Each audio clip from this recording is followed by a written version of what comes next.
നിങ്ങളിപ്പോൾ ഒരു വീട് വെക്കാൻ വെച്ചിട്ടില്ലേ? Don't sell it. Let me explain why. ഇപ്പോൾ പൈസക്ക് ആവശ്യം ഉണ്ടായിട്ട് ആ വീട് വിൽക്കാൻ വെച്ചതാണ് നിങ്ങൾ ചെയ്യാൻ പോകുന്ന ഇക്കൊല്ലത്തെ ഏറ്റവും വലിയ financial mistake. That's called leverage. Simple ആയിട്ട് പറഞ്ഞാൽ ഒരു ഡീൽ ഈസി ആയിട്ട് വേണ്ടെന്ന് വെക്കാൻ പറ്റണം. എന്നാൽ ഈ ഡീൽ നടന്നില്ലെങ്കിൽ ഓപ്പോസിറ്റ് പാർട്ടിക്ക് നഷ്ടം സംഭവിക്കണം. ഏത് സമയത്തും ആ ഡീൽ ഉപയോഗിച്ച് നിങ്ങൾക്ക് പോകാനും പറ്റണം. അതാണ് നിങ്ങളുടെ ലെവറേജ്. ലെവറേജും പവറും സെയിം അല്ല.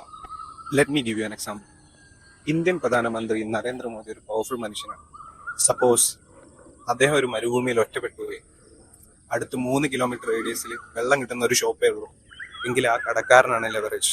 ചുരുക്കി പറഞ്ഞാൽ നിങ്ങൾ എത്ര ഹാർഡ് വർക്ക് ചെയ്യുന്നു എന്നതിലല്ല കാര്യം, മറിച്ച് റൈറ്റ് മൊമെന്റിൽ എത്ര എളുപ്പത്തിൽ തീരുമാനം എടുക്കാനും നിങ്ങൾക്ക് ഫേവറബിൾ ആവുന്ന പോലെ കൈകാര്യം ചെയ്യാനും ആ കിട്ടുന്ന ഇൻഫർമേഷൻ വെച്ചിട്ട് ഡീല് മുമ്പോട്ട് പോകാൻ കഴിയുന്നതാണ് ലെവറേജ്.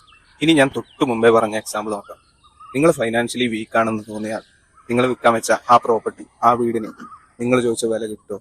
സെയിൽസ് സൈക്കോളജി അറിയാൻ താല്പര്യമുള്ള നിങ്ങളുടെ ഫ്രണ്ടിന് ഈ റീൽ അയച്ചു കൊടുക്കുക. അറിഞ്ഞോ അറിയാതെയോ, പ്രൊഫഷണലോ അല്ല പേഴ്സണൽ ആയിട്ടുള്ള ലൈഫിലോ ഇതുപോലെ ലെവറേജ് യൂസ് ചെയ്തിട്ടുണ്ടെങ്കിൽ അല്ലെങ്കിൽ യൂസ് ചെയ്യപ്പെട്ടിട്ടുണ്ടെങ്കിൽ കമന്റ് ബിലോ